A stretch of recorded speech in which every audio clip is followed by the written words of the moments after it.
ਸਤਿ ਸ਼੍ਰੀ ਅਕਾਲ। ਤੁਸੀਂ ਜੁੜੇ ਹੋਏ ਹੋ ਪੰਜਾਬੀ ਰੇਡੀਓ ਐਸਏ ਦੇ ਨਾਲ ਤੇ ਮੈਂ ਹਾਂ ਪ੍ਰਵੀਨ ਸ਼ਰਮਾ ਲੈ ਕੇ ਹਾਜ਼ਰ ਹਾਂ programme update Canada. Update Canada programme ਦੇ ਵਿੱਚ ਕੈਨੇਡਾ ਦੇ ਵਿੱਚ ਵਾਪਰੀਆਂ ਅਹਿਮ ਅਤੇ ਵੱਡੀਆਂ ਘਟਨਾਵਾਂ, ਖਬਰਾਂ ਬਾਰੇ ਤੁਹਾਨੂੰ ਦੇਵਾਂਗੇ ਖਾਸ ਜਾਣਕਾਰੀਆਂ। ਪਰ ਉਸ ਤੋਂ ਪਹਿਲਾਂ ਧੰਨਵਾਦ ਸਪਾਂਸਰਸ ਦਾ, ਜਿਹੜੇ ਜ਼ਰੀਆ ਬਣਦੇ ਨੇ ਇਹਨਾਂ ਪ੍ਰੋਗਰਾਮਾਂ ਨੂੰ ਤੁਹਾਡੇ ਤੱਕ ਪਹੁੰਚਾਉਣ ਦੇ ਲਈ। ਖਾਲਸਾ ਇੰਸ਼ੋਰੈਂਸ ਏਜੰਸੀ ਵਾਲੇ, ਜਿਨ੍ਹਾਂ ਦਾ ਤੁਸੀਂ ਹਰ ਤਰੀਕੇ ਦੀ ਇੰਸ਼ੋਰੈਂਸ ਲੈ ਸਕਦੇ ਹੋ। ਕਵਰਡ ਕੈਲੀਫੋਰਨੀਆ, ਓਬਾਮਾ ਕੇਅਰ ਬਾਬਤ, ਮੈਡੀਕੇਅਰ ਦੇ ਬਾਬਤ ਅਮਰੀਕਾ ਭਰ ਦੇ ਵਿੱਚ ਸੇਵਾਵਾਂ ਦਿੰਦੇ ਨੇ। ਇਹਨਾਂ ਸੇਵਾਵਾਂ ਦੇ ਬਾਰੇ ਹੋਰ ਜਾਣਕਾਰੀਆਂ ਹਾਸਲ ਕਰਨ ਦੇ ਲਈ ਅੱਜ ਹੀ ਡਾਇਲ ਕਰੋ 408 272 2500। ਟਰਕੀਅਨ ਇਮੀਗ੍ਰੇਸ਼ਨ ਲਾ ਫਰਮ ਵਾਲੇ ਜੇ ਟਰਕੀਅਨਾ ਟੋਰਨੀ ਟਰਕੀਅਨਾ ਦੇ ਨਾਲ ਤੁਸੀਂ ਯੂਐਸ ਇਮੀਗ੍ਰੇਸ਼ਨ ਬਾਬਤ ਕੋਈ ਵੀ ਸਵਾਲ ਕਰਨਾ ਜਾਂ ਉਹਨਾਂ ਦੇ ਨਾਲ ਸਲਾਹ ਕਰਨੀ ਹੈ ਤਾਂ ਤੁਸੀਂ 415 909 0503 ਤੇ ਗੱਲ ਕਰ ਸਕਦੇ ਹੋ। ਤੇ ਬਿਸਲਾ ਫੈਮਿਲੀ ਫ੍ਰੈਜ਼ਨੋ ਤੋਂ ਇਹਨਾਂ ਸਾਰੇ ਹੀ ਸਪਾਂਸਰਸ ਦਾ ਬਹੁਤ ਬਹੁਤ ਧੰਨਵਾਦ। ਤੇ ਜੇਕਰ ਤੁਸੀਂ ਵੀ ਇਹਨਾਂ ਪ੍ਰੋਗਰਾਮਾਂ ਨੂੰ ਸਪਾਂਸਰ ਕਰਨਾ ਚਾਹੁੰਦੇ ਹੋ ਤਾਂ ਸਟੂਡੀਓ ਦਾ ਨੰਬਰ ਹੈ 408 272 5200। ਖਬਰਾਂ ਦੀ ਸ਼ੁਰੂਆਤ ਕਰਦੇ ਹਾਂ। ਕੈਨੇਡਾ ਦੇ ਵਿੱਚ ਇਸ ਵੇਲੇ ਜੋ ਜ਼ੈਲਮ ਸੀਕਰਸ ਨੇ ਉਹਨਾਂ ਨੂੰ ਲੈ ਕੇ ਕਾਫੀ ਸਿਆਸਤ ਤੇਜ਼ ਹੋ ਚੁੱਕੀ ਹੈ। ਇਹਦੇ ਨਾਲ ਹੀ ਹੁਣ ਜਿਹੜੇ ਕਿਊਬਿਕ ਪ੍ਰੀਮੀਅਰ ਨੇ ਉਹਨਾਂ ਨੇ ਹੁਣ ਪ੍ਰਧਾਨ ਮੰਤਰੀ ਜਸਟਿਨ ਟਰੂਡੋ ਨੂੰ ਚਿੱਠੀ ਲਿਖੀ ਹੈ ਤੇ ਉਹਨਾਂ ਨੇ ਕਿਹਾ ਕਿ ਜਿੰਨੇ ਵੀ ਇਸ ਸੂਬੇ ਦੇ ਵਿੱਚ, ਇਸ ਪ੍ਰੋਵਿੰਸ ਦੇ ਵਿੱਚ ਜਿੰਨੇ ਵੀ ਜ਼ੈਲਮ ਸੀਕਰਸ ਆਉਂਦੇ ਨੇ, ਜਿਨ੍ਹਾਂ ਨੇ ਜ਼ੈਲਮ ਅਪਲਾਈ ਕਰਨੀ ਹੈ ਜਾਂ ਜਿੰਨੇ ਵੀ ਗੈਰ ਕਾਨੂੰਨੀ ਪ੍ਰਵਾਸੀ ਆਉਂਦੇ ਨੇ ਤਾਂ ਉਹਨਾਂ ਨੂੰ ਵੱਖ-ਵੱਖ ਪ੍ਰੋਵਿੰਸਸ ਦੇ ਵਿੱਚ ਭੇਜਿਆ ਜਾਵੇ। ਉਹਨਾਂ ਨੇ ਜਿਹੜੀ ਲੈਟਰ ਲਿਖੀ ਹੈ ਉਹਦੇ ਵਿੱਚ ਇਹ ਗੱਲ ਕਹੀ ਹੈ। ਵੈਸੇ ਉਹਨਾਂ ਨੇ ਲੈਟਰ ਜਿਹੜੀ ਹੈ ਉਹ ਕਈ ਮੀਡੀਆ ਅਦਾਰਿਆਂ ਨੂੰ ਵੀ ਭੇਜੀ ਹੈ। ਉਹਦੇ ਵਿੱਚ ਇਹ ਕਿਹਾ ਗਿਆ ਹੈ ਕਿ ਜਿਹੜਾ ਗੈਰ ਕਾਨੂੰਨੀ ਤੌਰ ਤੇ ਜਿਹੜੇ ਕੈਨੇਡਾ ਦੇ ਵਿੱਚ ਬਾਰਡਰ ਕ੍ਰਾਸ ਕਰਕੇ ਕੈਨੇਡਾ ਦੇ ਵਿੱਚ ਗੈਰ ਕਾਨੂੰਨੀ ਪ੍ਰਵਾਸੀ ਆਉਂਦੇ ਨੇ, ਉਹਨਾਂ ਦਾ ਜ਼ਿਆਦਾਤਰ ਜਿਹੜਾ ਆਉਣ ਦਾ ਰੁਝਾਨ ਆ ਉਹ ਕ੍ਰਾਸਿੰਗ ਕਰਦੇ ਨੇ ਰੌਕਸਹੈਮ ਰੋਡ ਤੋਂ। ਤੇ ਉਹ ਕਹਿੰਦੇ ਨੇ ਕਿ ਇਹਦੇ ਨਾਲ ਕਿਊਬਿਕ ਦੇ ਵਿੱਚ ਜਿਹੜੇ ਸਾਡੇ ਕੰਮਕਾਰ ਨੇ ਜਾਂ ਸਰਕਾਰੀ ਕੰਮਕਾਰ ਨੇ ਉਹ ਪ੍ਰਭਾਵਿਤ ਹੁੰਦੇ ਨੇ। ਇਸ ਕਰਕੇ ਸਹੀ ਇਹੀ ਹੈ ਜਾਂ ਇਸ ਕਰਕੇ ਚੰਗਾ ਸਭ ਦੇ ਪੱਖ ਦੇ ਵਿੱਚ ਇਹੀ ਹੈ ਕਿ ਇਹਨਾਂ ਸਾਰੇ ਹੀ ਪ੍ਰਵਾਸੀਆਂ ਨੂੰ, ਇਹਨਾਂ ਗੈਰ ਕਾਨੂੰਨੀ ਪ੍ਰਵਾਸੀਆਂ ਨੂੰ ਵੱਖ-ਵੱਖ ਦੇਸ਼ ਦੇ ਵੱਖ-ਵੱਖ ਹਿੱਸਿਆਂ ਦੇ ਵਿੱਚ ਭੇਜਿਆ ਜਾਵੇ। ਪ੍ਰੀਮੀਅਰ ਫਰੈਂਕਿਸ ਲੇਗਲਟ ਅੱਜ ਗੱਲਬਾਤ ਕਰ ਰਹੇ ਸੀਗੇ ਗੈਰ ਕਾਨੂੰਨੀ ਪ੍ਰਵਾਸੀਆਂ ਦੇ ਮੁੱਦੇ ਤੇ ਇਸ ਤੋਂ ਪਹਿਲਾਂ ਵੀ ਉਹ ਗੈਰ ਕਾਨੂੰਨੀ ਪ੍ਰਵਾਸ ਨੂੰ ਲੈ ਕੇ ਕੈਨੇਡਾ ਦੀ ਸਰਕਾਰ ਉੱਤੇ ਨਿਸ਼ਾਨਾ ਲਾ ਚੁੱਕੇ ਨੇ। ਤੇ ਲਾਸਟ ਵੀਕ ਜੇ ਆਪਾਂ ਗੱਲ ਕਰੀਏ ਤਾਂ ਕਿਊਬਿਕ ਦੇ ਇਮੀਗ੍ਰੇਸ਼ਨ ਮਿਨਿਸਟਰ ਕ੍ਰਿਸਟੀਅਨ ਫਰੈਂਕਸ ਨੇ ਵੀ ਇਹ ਗੱਲ ਕਹੀ ਸੀਗੀ ਕਿ ਅਸੀਂ ਹੁਣ ਇਹਨਾਂ ਜਿਹੜੇ ਹਾਲਾਤ ਬਣ ਚੁੱਕੇ ਨੇ, ਇਹਨਾਂ ਹਾਲਾਤਾਂ ਨੂੰ ਹੈਂਡਲ ਕਰਨ ਦੇ ਵਿੱਚ ਬੜੀ ਸਾਡੇ 'ਚ ਸਮਰੱਥਾ ਆ ਚੁੱਕੀ ਹੈ ਤੇ ਬੜਾ ਅਸੀਂ ਸਰਕਾਰ ਨੂੰ ਕਹਿ ਵੀ ਚੁੱਕੇ ਹਾਂ। ਪਰ ਹੁਣ ਜਿਹੜਾ ਲਗਾਤਾਰ ਰੌਕਸਹੈਮ ਰੋਡ ਦੀ ਕ੍ਰਾਸਿੰਗ ਆ ਜਾਂ ਹੋਰ ਦੂਜੇ ਪਾਸੇ ਜਿਹੜੇ ਮਾਈਗ੍ਰੈਂਟਸ ਆ ਰਹੇ ਨੇ, ਉਹਨਾਂ ਕਰਕੇ ਪ੍ਰੋਵਿੰਸ ਦੇ ਵਿੱਚ ਇਹਨਾਂ ਨੂੰ ਹੈਂਡਲ ਕਰਨਾ ਔਖਾ ਹੋ ਗਿਆ ਤੇ ਹੁਣ ਕੈਨੇਡਾ ਸਰਕਾਰ ਨੂੰ ਚਾਹੀਦਾ ਕਿ ਇਹਨਾਂ ਨੂੰ ਦੇਸ਼ ਦੇ ਵੱਖ-ਵੱਖ ਹਿੱਸਿਆਂ ਦੇ ਵਿੱਚ ਭੇਜਿਆ ਜਾਵੇ।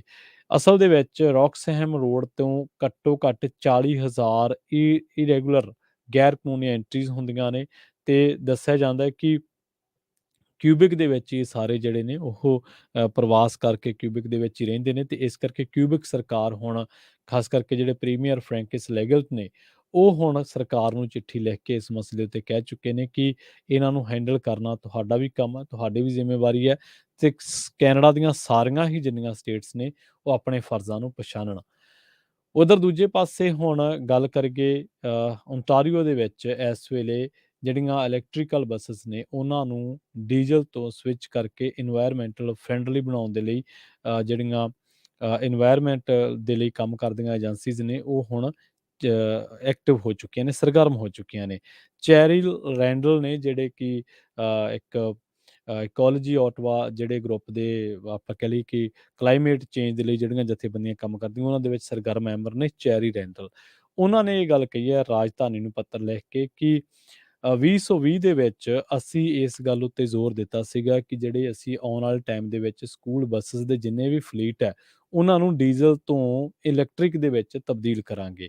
ਤੇ ਹੁਣ ਕਈ ਇਨਵਾਇਰਮੈਂਟਲ ਗਰੁੱਪ ਵੀ ਜਿਹੜੇ ਆ ਉਹ ਓਟਵਾ ਦੇ ਵਿੱਚ ਖਾਸ ਕਰਕੇ ਤਾਂ ਉਹ ਸਿਟੀ ਉੱਤੇ ਦਬਾਅ ਪਾ ਰਹੇ ਨੇ ਲਗਾਤਾਰ ਕਿ ਤੁਸੀਂ ਹੁਣ ਇਹਨਾਂ ਬੱਸਿਸ ਨੂੰ, ਇਹਨਾਂ ਫਲੀਟਸ ਨੂੰ ਡੀਜ਼ਲ ਤੋਂ ਇਲੈਕਟ੍ਰਿਕ ਦੇ ਵਿੱਚ ਤਬਦੀਲ ਕਰੋ। ਖਾਸ ਕਰਕੇ ਇਹਨਾਂ ਨੇ ਇਹ ਕਿਹਾ ਕਿ ਪਿਛਲੇ ਦਿਨੀ ਤੁਸੀਂ ਸਾਡੇ ਨਾਲ ਵਾਅਦਾ ਵੀ ਕੀਤਾ ਸੀਗਾ ਕਿ ਅਸੀਂ ਇਹਦੇ ਉੱਤੇ ਚਰਚਾ ਕਰਾਂਗੇ ਜਾਂ ਅਸੀਂ ਇਹਦੇ ਉੱਤੇ ਵਿਚਾਰ ਕਰਾਂਗੇ। ਪਰ ਬਾਵਜੂਦ ਇਸ ਦੇ ਉਹਨਾਂ ਨੇ ਕਿਹਾ ਕਿ ਚੈਰੀ ਰੈਂਡਲ ਨੇ ਦੋਸ਼ ਲਾਇਆ ਕਿ ਇਸ ਮਸਲੇ ਨੂੰ ਸਰਕਾਰ ਗੰਭੀਰਤਾ ਦੇ ਨਾਲ ਨਹੀਂ ਲੈ ਰਹੀ।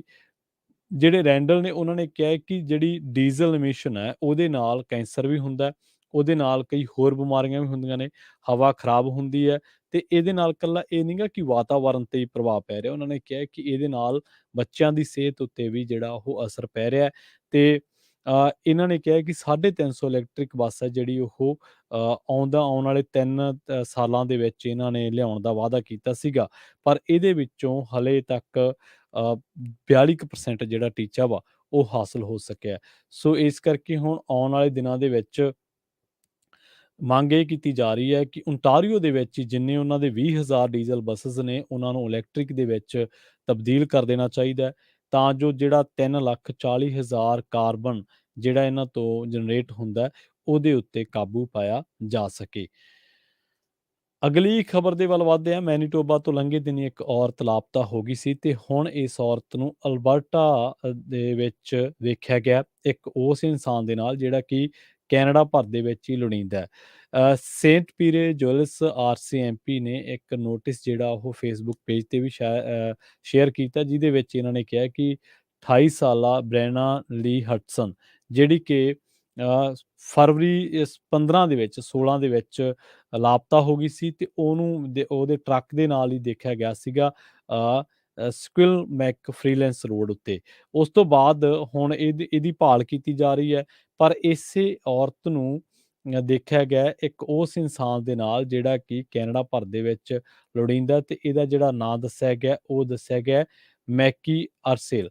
ਤਾਂ ਉਹਦੇ ਵਿਰੁੱਧ ਕਾਫੀ ਵਾਰੰਟ ਨੇ, ਉਹਦੀ ਲੋੜ ਆ ਕਾਨੂੰਨ ਨੂੰ, ਕਾਫੀ ਏਜੰਸੀਆਂ ਉਹਦੇ ਮਗਰ ਲੱਗੀਆਂ ਹੋਈਆਂ ਨੇ ਤੇ ਉਹ ਇੱਕ ਪਰਸਨਲੀ ਥ੍ਰੈਟ ਵੀ ਆ ਤੇ ਨਾਲ ਹੀ ਉਹਦੇ ਤੇ ਅਸੌਲਟ, ਐਕਸਟੋਰਸ਼ਨ ਤੇ ਅਬਸਟਰਕਟ ਜਸਟਿਸ ਦੇ ਜਿਹੜੇ ਆ ਉਹ ਦੋਸ਼ ਲੱਗੇ ਹੋਏ ਨੇ। ਪਰ ਹੁਣ ਇਸ ਬੀਬੀ ਨੂੰ ਬ੍ਰੈਨਾ ਲੀ ਹਡਸਨ ਨੂੰ ਮੈਕੀ ਦੇ ਨਾਲ ਦੇਖਿਆ ਗਿਆ, ਪੁਲਿਸ ਨੇ ਇਹ ਦਾਅਵਾ ਕੀਤਾ ਹੈ। ਸੋ ਬ੍ਰੈਨਾ ਦੇ ਲਾਪਤਾ ਹੋਣ ਬਾਰੇ ਖਬਰ ਜਿਹੜੀ ਹੈ ਲੰਘੇ ਦਿਨਾਂ ਦੇ ਵਿੱਚ ਛਾਇਆ ਕੀਤੀ ਸੀ। ਉਸ ਤੋਂ ਬਾਅਦ ਹੁਣ ਬ੍ਰੈਨਾ ਦੀ ਭਾਲ ਕੀਤੀ ਜਾ ਰਹੀ ਹੈ, ਪਰ ਇਸ ਨੂੰ ਇਸ ਵਾਂਟਡ ਦੇ ਨਾਲ ਦੇਖਿਆ ਗਿਆ।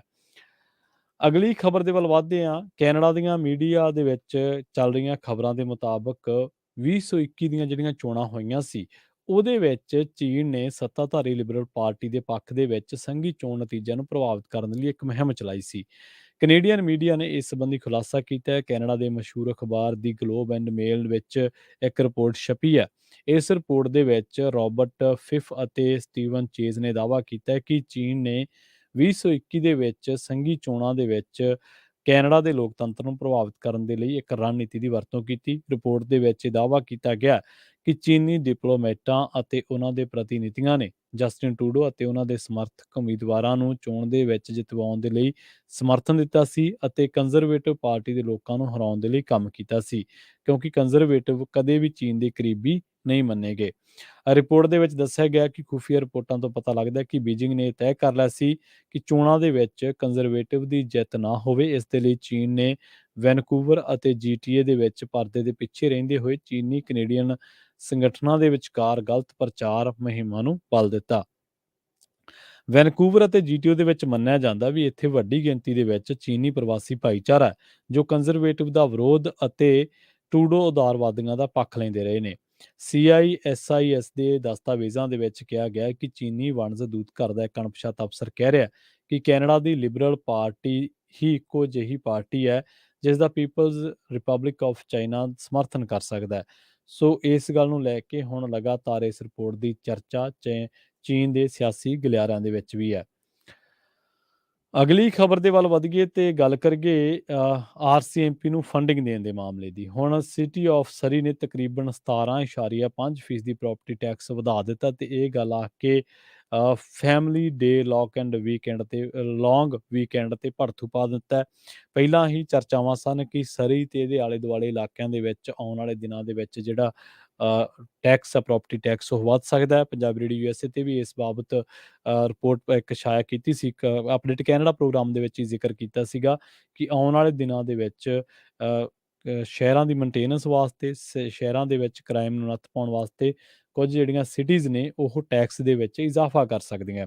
ਸੋ ਹੁਣ ਚਰਚਾ ਇਹ ਹੈ ਕਿ ਤਕਰੀਬਨ 17.5% ਦੀ ਪ੍ਰਾਪਰਟੀ ਟੈਕਸ ਜਿਹੜਾ ਉਹ RCMP ਨੂੰ ਫੰਡਿੰਗ ਦੇਣ ਖਾਤਰ ਸਿਟੀ ਆਫ ਸਰੀ ਨੇ ਵਧਾਉਣ ਦੀ ਗੱਲ ਕਹੀ ਹੈ। ਤੇ ਇਸ ਤੋਂ ਨਾਲ ਹੀ, ਇਸ ਤੋਂ ਬਾਅਦ ਹੀ ਹੁਣ ਚਰਚਾ ਇਹ ਚੱਲ ਪਈ ਹੈ ਕਿ ਕੀ ਸਰੀ ਦੇ ਲੋਕਾਂ ਨੂੰ ਕੋਈ ਸਜ਼ਾ ਦਿੱਤੀ ਜਾ ਰਹੀ ਹੈ ਜਾਂ ਡਰਾਇਆ ਜਾ ਰਿਹਾ ਕਿ ਪਿਛਲੀ ਸਰਕਾਰਾਂ ਨੂੰ ਕੰਮ ਨਹੀਂ ਸੀ ਕਰਨਾ ਆਉਂਦਾ ਜਾਂ ਹੁਣ ਵਾਲੀਆਂ ਨੂੰ ਕਰਨਾ ਆ ਰਿਹਾ, ਕਿਉਂਕਿ 17% ਪ੍ਰਾਪਰਟੀ ਟੈਕਸ ਇੱਕ ਬਹੁਤ ਵੱਡੀ ਰਕਮ ਬਣ ਜਾਂਦੀ ਹੈ। ਟੋਰਾਂਟੋ ਦੀ ਗੱਲ ਕਰਾਂਗੇ। ਟੋਰਾਂਟੋ ਡਾਊਨਟਾਊਨ ਟੋਰਾਂਟੋ ਦੇ ਵਿੱਚ ਸ਼ੁਰੇਬਾਜ਼ੀ ਦੀ ਘਟਨਾ ਵਾਪਰਨ ਤੋਂ ਬਾਅਦ ਪੁਲਿਸ ਵੱਲੋਂ ਇੱਕ ਲੋੜੀਂਦੇ ਵਿਅਕਤੀ ਦੀ ਭਾਲ ਕੀਤੀ ਜਾ ਰਹੀ ਹੈ। ਪੁਲਿਸ ਨੇ ਦੱਸਿਆ ਕਿ ਬੌਂਡ ਸਟਰੀਟ ਅਤੇ ਡੰਡਾਸ ਸਟਰੀਟ ਈਸਟ ਇਲਾਕੇ ਦੇ ਵਿੱਚ ਇੱਕ ਵਿਅਕਤੀ ਵੱਲੋਂ ਦੂਜੇ ਦੇ ਢਿੱਡ ਦੇ ਵਿੱਚ ਚਾਕੂ ਮਾਰ ਦਿੱਤਾ ਗਿਆ ਸੀ, ਜਿਸ ਤੋਂ ਬਾਅਦ ਉਹ ਗੰਭੀਰ ਜ਼ਖਮੀ ਹੋ ਗਿਆ ਸੀ। ਜ਼ਖਮੀ ਵਿਅਕਤੀ ਦੀ ਹਾਲਤ ਬਾਰੇ ਅਜੇ ਕੋਈ ਜਾਣਕਾਰੀ ਹਾਸਲ ਨਹੀਂ ਹੋਈ ਹੈ। ਇਹ 50 ਸਾਲਾਂ ਦਾ ਦੱਸਿਆ ਗਿਆ, ਜਿਹੜਾ ਲੋੜੀਂਦਾ ਬੰਦਾ ਇਸ ਜੁਰਮ ਦੇ ਵਿੱਚ ਚਾਹੀਦਾ ਹੈ। ਤੇ ਇਹਨੇ ਇੱਕ ਜਿਹੜੀ ਹੈ ਜੀਨ ਦੀ ਪੈਂਟ ਪਾਈ ਹੋਈ ਹੈ, ਤੇ ਇਹਦੇ ਪਹਿਰਾਵੇ ਬਾਰੇ ਪੁਲਿਸ ਨੇ ਦੱਸਿਆ ਕਿ ਇਹਦੀ ਲੰਮੀ ਚਿੱਟੀ ਦਾੜੀ ਹੈ, ਤੇ ਇਸ ਨੇ ਇੱਕ ਬੰਦੇ ਨੂੰ ਛੁਰਾ ਮਾਰ ਕੇ ਇਹ ਉੱਥੋਂ ਬਾਅਦ ਫਰਾਰ ਹੋ ਗਿਆ ਸੀਗਾ, ਜਿਸ ਤੋਂ ਬਾਅਦ ਹੁਣ ਇਹਦੀ ਭਾਲ ਕੀਤੀ ਜਾ ਰਹੀ ਹੈ। ਹਲੇ ਜਿਹੜਾ ਜ਼ਖਮੀ ਹੈ ਉਹਦੀ ਹਸਪਤਾਲ ਦੇ ਵਿੱਚ ਹਾਲਤ ਕੀ ਹੈ, ਇਹਦੇ ਬਾਰੇ ਕਹਿਣਾ ਹਜੇ ਥੋੜਾ ਮੁਸ਼ਕਲ ਹੈ। ਓਨਟਾਰੀਓ ਦੇ ਵਿੱਚ ਇੱਕ ਔਰਤ ਨੂੰ ਅਗਵਾ ਕਰਨ ਦੇ ਮਾਮਲੇ ਦੇ ਵਿੱਚ ਪੁਲਿਸ ਨੇ ਹੁਣ ਜਨਤਾ ਦੇ ਕੋਲੋਂ ਮਦਦ ਮੰਗੀ ਹੈ। ਦੱਸਿਆ ਜਾ ਰਿਹਾ ਹੈ ਕਿ ਲਾਰੈਂਸ ਐਵੀਨਿਊ ਵੈਸਟ ਤੇ ਐਗਲਿੰਗਟਨ ਐਵੀਨਿਊ ਵੈਸਟ ਦੇ ਦਰਮਿਆਨ ਐਲਨ ਰੋਡ ਦੀਆਂ ਉੱਤਰ ਵਾਲੀਆਂ ਲੇਨਜ਼ ਉੱਤੇ ਇੱਕ ਔਰਤ ਅਤੇ ਇੱਕ ਮਰਦ ਬਹਿਸ ਕਰ ਰਹੇ ਸਨ। ਬਾਅਦ ਦੇ ਵਿੱਚ ਪਤਾ ਲੱਗਿਆ ਕਿ ਚਸ਼ਮਦੀਦਾਂ ਵੱਲੋਂ ਪੁਲਿਸ ਨੂੰ ਦੱਸਿਆ ਗਿਆ ਕਿ ਮੌਕੇ ਤੋਂ ਫਰਾਰ ਹੋਣ ਤੋਂ ਪਹਿਲਾਂ ਇਸ ਮਰਦ ਨੇ ਇਸ ਔਰਤ ਨੂੰ ਖਿੱਚ ਕੇ ਗੱਡੀ ਦੇ ਅੰਦਰ ਵਾੜ ਲਿਆ ਸੀ। ਇਹਦੇ ਬਾਰੇ ਕਿਹਾ ਜਾ ਰਿਹਾ ਹੈ ਕਿ ਉਹਨਾਂ ਦੀ ਲੜਾਈ ਕਿਸ ਗੱਲੋਂ ਹੋਈ, ਕੀ ਉਹ ਇੱਕ ਦੂਜੇ ਨੂੰ ਜਾਣਦੇ ਸਨ, ਜਾਂ ਉਸ ਔਰਤ ਨੂੰ ਅਗਵਾ ਕਰ ਲਿਆ ਗਿਆ, ਜਾਂ ਉਹ ਮਰਦ ਉਹਦੇ ਨਾਲ ਖਿੱਚ-ਤੂ ਕਰ ਰਿਹਾ ਸੀ। ਪਰ ਜਿਹੜੇ ਨੇ ਇਸ ਔਰਤ ਨੂੰ ਅਗਵਾ ਕੀਤਾ ਉਹਨੇ ਕਾਲੀ ਜੈਕਟ ਪਾਈ ਹੋਈ ਸੀ। ਜਿਸ ਗੱਡੀ ਦੇ ਵਿੱਚ ਇਸ ਔਰਤ ਨੂੰ ਅਗਵਾ ਕਰਕੇ ਲਿਜਾਇਆ ਗਿਆ ਉਹ ਕਾਲੇ ਰੰਗ ਦੀ BMW 3 ਸੀਰੀਜ਼ ਗੱਡੀ ਜਿਹੜੀ ਆ ਉਹ ਦੱਸੀ ਗਈ ਹੈ। ਸੋ ਜਾਂਦੇ-ਜਾਂਦੇ ਗੱਲ ਕਰੀਏ ਇਸ ਵੇਲੇ ਵਾਪਰੇ ਇੱਕ ਹਾਦਸੇ ਦੀ, ਜਿਹਦੇ ਵਿੱਚ ਇੱਕ ਸਰੀ ਦੇ ਵਿੱਚ ਇੱਕ ਸੜਕ ਹਾਦਸੇ ਦੇ ਵਿੱਚ ਇੱਕ ਪੈਡੈਸਟਰੀਅਨ ਨੂੰ ਟੱਕਰ ਮਾਰ ਦਿੱਤੀ ਗਈ ਸੀ। ਹੁਣ ਸਰੀ ਪੁਲਿਸ ਵੱਲੋਂ ਜਿਹੜੀ ਆ ਉਹ ਇਸ ਮਾਮਲੇ ਦੀ ਜਾਂਚ ਕੀਤੀ ਜਾ ਰਹੀ ਹੈ, ਕਿਉਂਕਿ ਇੱਕ ਪੈਦਲ ਚੱਲਣ ਵਾਲੇ ਵਿਅਕਤੀ ਨੂੰ ਇੱਕ ਡੋਡ ਵੈਨ ਨੇ ਟੱਕਰ ਮਾਰ ਦਿੱਤੀ ਸੀ, ਤੇ ਹਾਦਸਾ ਕਲੋਵਰਡੇਲ ਏਰੀਆ ਦੇ ਵਿੱਚ ਵਾਪਰਿਆ ਸੀਗਾ, ਜਿੱਥੇ ਸਟਰੀਟ ਲਗਭਗ ਬੰਦ ਹੋਣ ਵਾਲੀ ਹੋਈ ਸੀਗੀ ਉੱਥੇ। ਤੇ ਉਸ ਤੋਂ ਬਾਅਦ ਕ੍ਰਿਟੀਕਲ ਕੰਡੀਸ਼ਨ ਦੇ ਵਿੱਚ ਇਸ ਪੈਦਲ ਜਾ ਰਹੇ ਬੰਦੇ ਨੂੰ ਜਿਹੜਾ ਉਹ ਹਸਪਤਾਲ ਲਿਜਾਇਆ ਗਿਆ ਸੀਗਾ, ਜਿੱਥੇ ਦੱਸਿਆ ਗਿਆ ਕਿ ਉਹ ਜ਼ਿੰਦਗੀ ਤੇ ਮੌਤ ਦੀ ਲੜਾਈ ਲੜ ਰਿਹਾ ਹੈ। ਹੁਣ ਇਸ ਮਾਮਲੇ ਦੇ ਵਿੱਚ ਪੁਲਿਸ ਜਿਹੜੀ ਆ ਉਹ ਡੈਸ਼ ਕੈਮ ਵੀਡੀਓ ਜਿਹੜੀ ਹੈ ਇਸ ਕਾਰ ਦੀ, ਡੋਡ ਵੈਨ ਦੀ ਜਿਹੜੀ ਆ ਉਹ ਖੰਗਾਲ ਰਹੀ ਹੈ, ਤਾਂ ਜੋ ਇਹਦੇ ਹਾਦਸੇ ਬਾਰੇ ਹੋਰ ਕਾਰਨਾਂ ਦਾ ਵੀ ਪਤਾ ਲੱਗ ਸਕੇ। ਸੋ ਪੰਜਾਬੀ ਰੇਡੀਓ USA ਦੇ ਪ੍ਰੋਗਰਾਮ ਅਪਡੇਟ ਕੈਨੇਡਾ ਦੇ ਵਿੱਚ ਹੁਣ ਤੱਕ ਲਈ ਬਸ ਇੰਨਾ ਹੀ। ਮੈਨੂੰ ਪ੍ਰਵੀਨ ਸ਼ਰਮਾ ਨੇ ਦਿੱਤੀ ਹੋਈ ਇਜਾਜ਼ਤ। ਜੁੜੇ ਰਹੋ ਪੰਜਾਬੀ ਰੇਡੀਓ USA ਦੇ ਨਾਲ। ਆਖਿਰ ਦੇ ਵਿੱਚ ਇੱਕ ਵਾਰ ਫਿਰ ਤੋਂ ਤੁਹਾਨੂੰ ਸਭ ਨੂੰ ਪਿਆਰ ਸਤਿਕਾਰ ਸਹਿਤ ਸਤਿ ਸ਼੍ਰੀ ਅਕਾਲ।